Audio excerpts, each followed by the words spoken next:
Chers élèves, bonjour. Je suis Makram Souilah, enseignant au lycée Sidi El Amel Gabes. Je vais vous présenter aujourd'hui deux modules liés au microcontrôleur.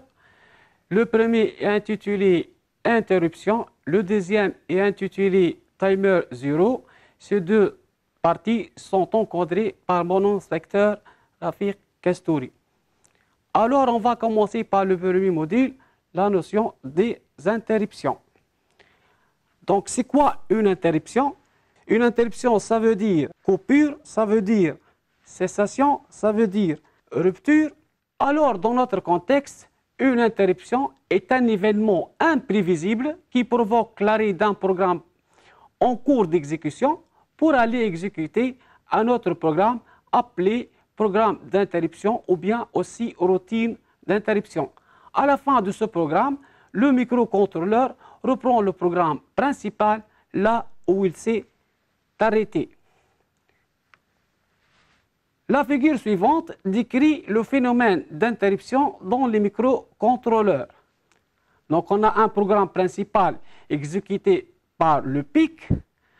À un moment donné, un événement externe ou interne qui déclenche et provoque l'arrêt du programme principal, alors le PIC va passer pour exécuter la routine d'interruption.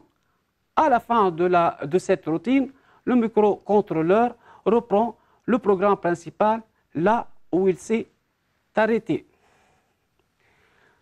Donc, on peut distinguer deux types d'interruptions pour les microcontrôleurs. Donc, il y en a des interruptions externes qui sont déclenchées lors d'un événement externe se produit, lorsqu'un événement externe se produit, et sont détectées par le changement d'état d'une entrée destinée à l'interruption.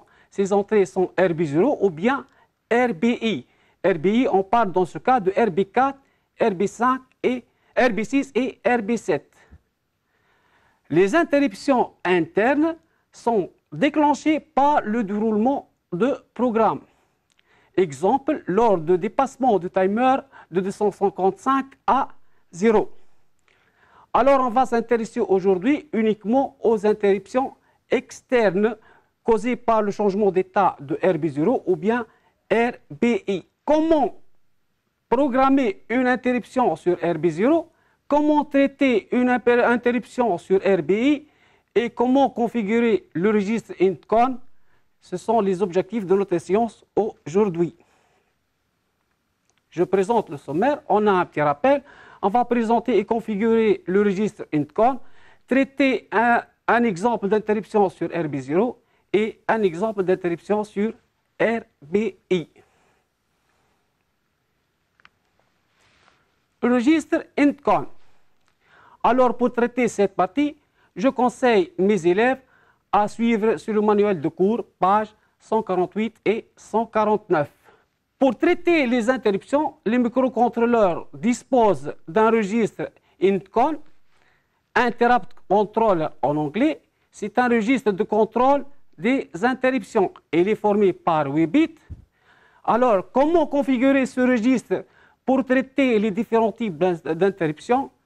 Pour ce faire, on doit comprendre le rôle de chaque bit.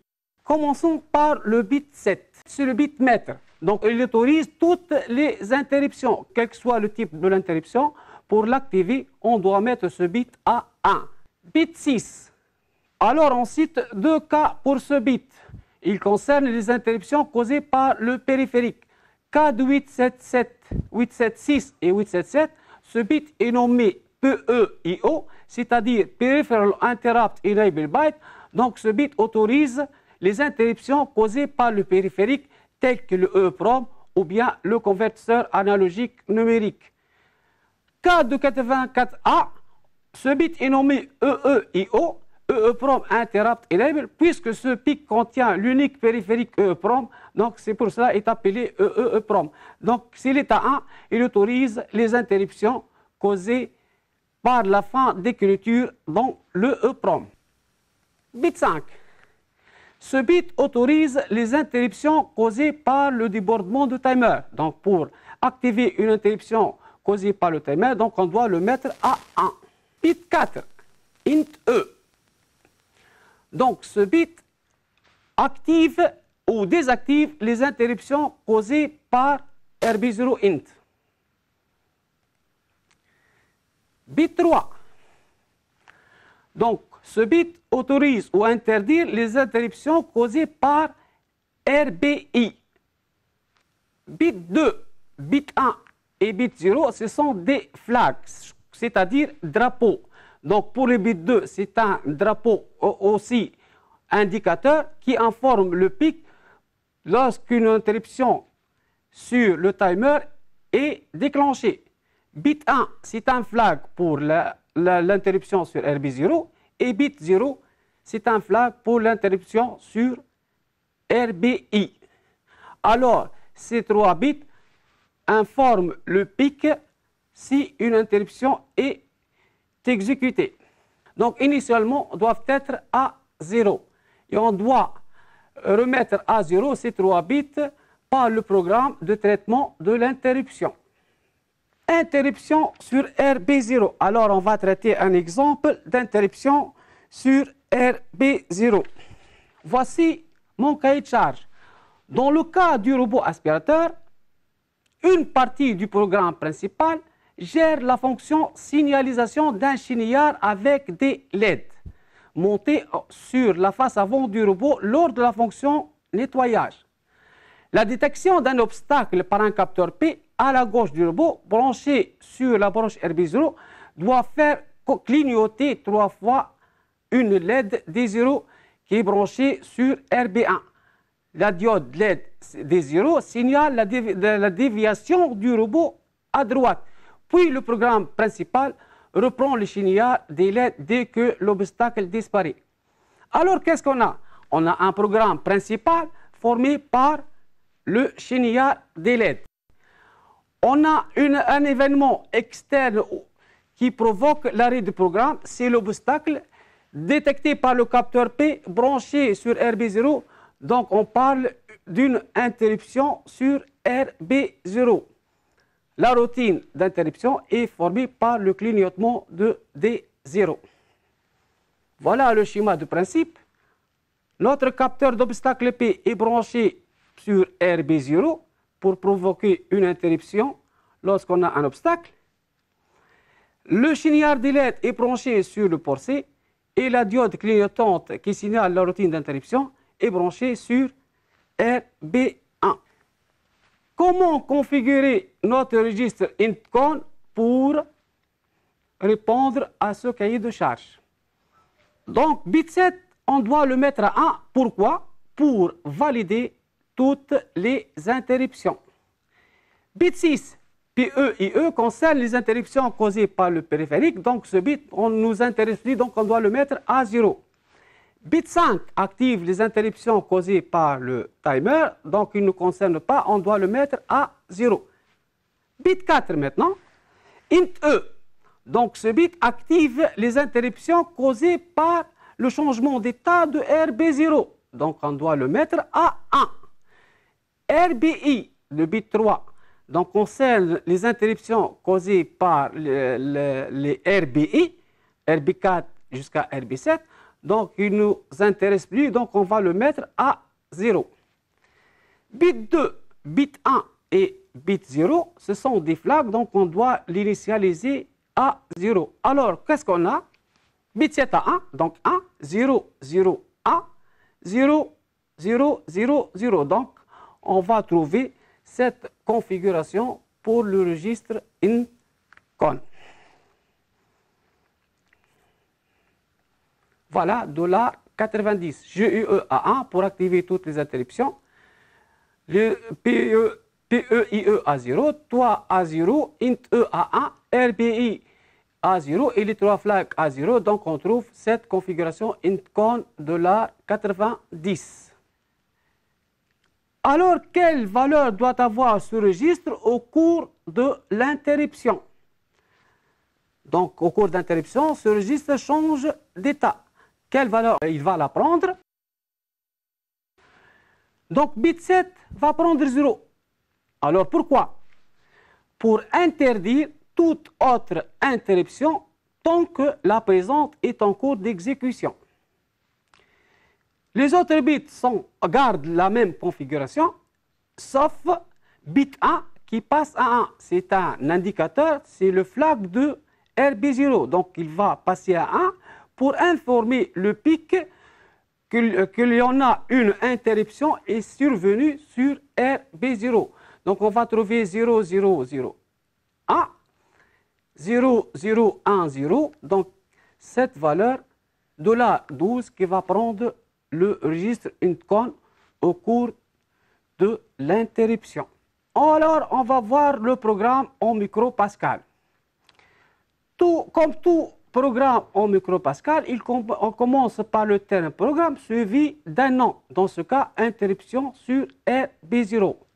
Je déclare mes variables. D0, S-bit est pour B.1, donc D0 est une sortie branchée sur RB1. Diode byte est pour C, donc la série des diodes qui forment le chenillard sont branchées sur le port C. Et J byte, donc deux variables qu'on va utiliser au cours de notre programme. On commence par la déclaration de notre procédure, donc interruption, qu'on va la déclarer sous forme procédure interrupt. Autre déclaration de la procédure interruption ne sera pas acceptée par le compilateur micropascal. Begin for J égale 2 to 3, donc c'est une boucle limitée. Qu'est-ce qu'on va faire dans cette boucle? On doit allumer la diode du D0, puis l'éteindre dans une durée de 500 millisecondes. Donc on va voir clignotement 3 fois de cette diode avec un intervalle de temps de 500 millisecondes.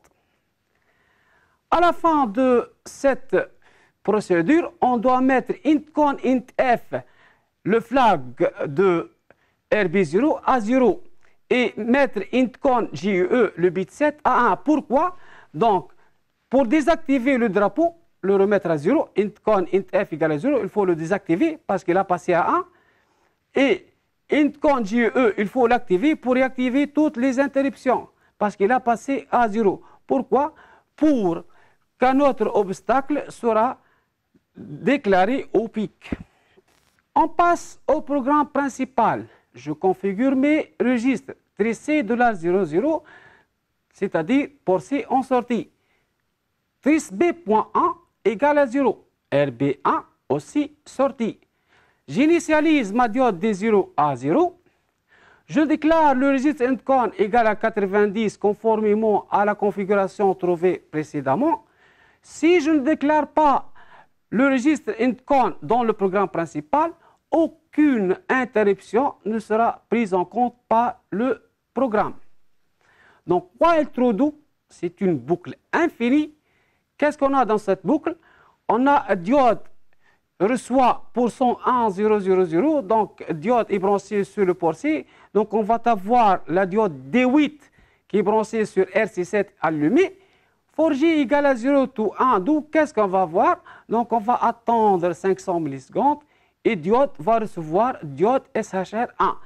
C'est-à-dire, il y aura propagation des diodes de gauche à droite, de la diode D8 à la diode D7, grâce à l'instruction SHR, c'est-à-dire Shift Right, c'est-à-dire aussi décalage à droite.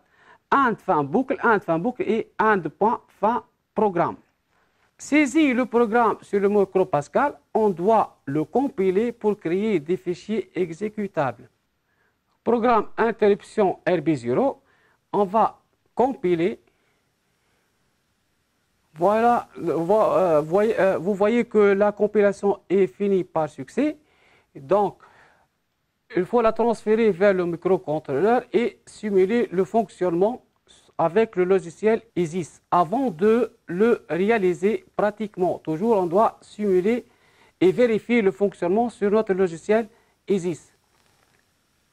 On va simuler le fonctionnement. Voilà notre capteur d'obstacle P branché sur RB0, notre chenillard de LED branché sur le port C et la diode clignotante branchée sur RB1. On va essayer ce programme. Voilà la propagation des diodes de D8 jusqu'à D1, donc sous forme d'un chenillard. Si un obstacle détecté par P, donc arrêt du programme principal ici sur la diode D, clignotement de la diode D0 3 fois et retour au programme principal au même endroit où il s'est arrêté. Je reprends de nouveau. Voilà, un deuxième obstacle, arrêt du programme principal, clignotement de la diode 3 fois, exécution de la routine d'interruption, et enfin on a retour au programme principal. Donc on va l'essayer maintenant pratiquement. Voilà notre PIC 16F876. Voilà notre chenillard d'ILED branché sur le port C. Le capteur P simulé par un bouton branché sur RB0 et la diode clignotante D0 est branchée sur RB1. Voilà la propagation des diodes de chenillard de D8 à D1. Une fois un obstacle, donc il y aura arrêt du programme principal, clignotement 3 fois de la diode D0, puis reprise du programme principal. Je reprends de nouveau un deuxième obstacle, arrêt du programme principal au niveau de la diode D7, clignotement de la lampe et reprise du programme principal. On passe à une deuxième application, interruption sur RBI. Je présente le cahier de charge. En réalité, le robot aspirateur est équipé de 4 capteurs. Capteur avant, capteur arrière, capteur gauche et capteur droite, qui sont branchés respectivement sur les broches RB4 jusqu'à RB7 pour détecter les obstacles dans les 4 directions. Donc chaque changement d'état d'une de ces 4 entrées provoque l'arrêt du programme principal, qui est le chenillard de LED, pour aller exécuter la routine d'interruption, qui est le clignotement de D0 branché sur RB0. Alors qu'est-ce qu'on a?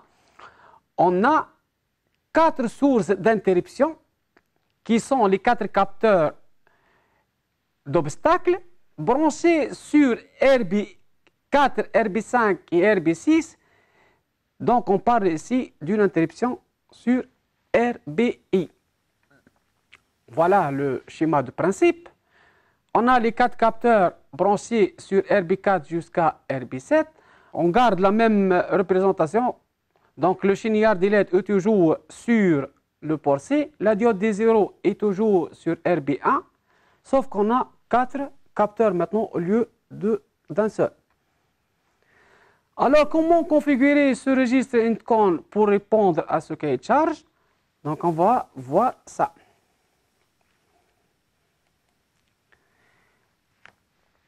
Toujours bit 7 à 1 pour activer tout type d'interruption. Bit 6 concerne les périphériques, donc on doit le mettre à 0. Ce n'est pas notre cas. Bit 5 concerne l'activation des interruptions sur le timer, donc ce n'est pas notre cas, on doit le mettre à 0. Int E concerne l'interruption sur RB0, donc ce n'est pas notre cas, on doit le mettre à 0. RBIE concerne les interruptions causées par RB4, RB5, RB6 et RB7. Donc on va le mettre à 1 pour activer ce type d'interruption. Les flags sont toujours à 0, bit 0, bit 1 et bit 2. Donc quelle configuration on va prendre ce registre? 1, 0, 0, 0, 1, 0, 0, 0. Ça vaut de la 88 pour ce type d'interruption. Voilà, le registre INTCON prend dans ce cas de la valeur de la 88. Quelle valeur va prendre ce registre lorsque l'interruption est en cours? Donc on va voir ça. Bit 7 passe à 0, comme on a dit, pour désactiver toute interruption lorsque la présente est en cours, ou bien pour interdire toute autre interruption lorsque la présente est en cours. Les autres bits gardent la même configuration, sauf bit 0 passe à 1 pour indiquer ou bien signaler au pic qu'il y en a une interruption sur RBI est survenue. Donc la valeur de registre au cours de l'interruption, va avoir une cote de la 0,9. GE passe à 0 et RBF passe à 1. Voyons le programme maintenant. Donc, le programme presque le même. Uniquement, on a deux petites modifications. Concernant le registre INTCON, ou bien la valeur du registre INTCON, donc maintenant, il va avoir INTCON reçoit $88 pour valider les interruptions sur RBI. Et au niveau de la procédure interruption, à la fin de cette procédure, INTCON RBF reçoit 0 pour désactiver le flag des RBI au lieu de RBE qu'on a vu tout à l'heure. RBE au lieu de INTF vu dans le programme précédent. Donc, on va compiler ce programme. Après avoir saisi ce programme sur le MicroPascal Pro, voilà notre programme.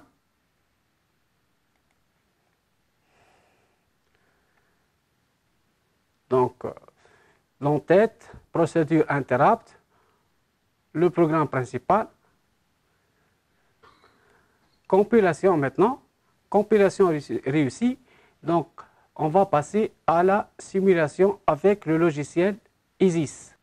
Voilà, on a le programme principal qu'il s'agit d'un chenillard de LED. Voilà la propagation des diodes de D8 à D1.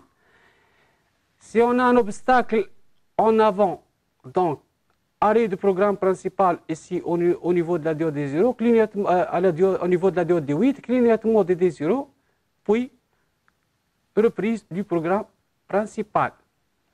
Par exemple, si on a un capteur à un obstacle à gauche, arrêt du programme principal ici au niveau de la diode jaune, clignotement de la lampe D0 ou bien la diode D0 3 fois, reprise du programme principal. Voilà. Après la simulation, on peut maintenant vérifier notre fonctionnement sur maquette. Il s'agit maintenant d'une interruption sur RBI. Le chenillard toujours sur le bord C. Les 4 capteurs d'obstacles sont branchés maintenant sur RB4, RB5, RB6 et RB7. Une fois obstacle rencontré, que ce soit à droite ou à gauche, ou bien en avant ou bien en arrière, arrêt du programme principal, clignotement de la diode D0, puis reprise du programme principal là où il était s'arrêter. Un deuxième obstacle, donc arrêt du programme principal, clignotement et reprise du programme principal de nouveau. J'espère que j'ai bien présenté ce module. Merci pour votre attention et bon courage.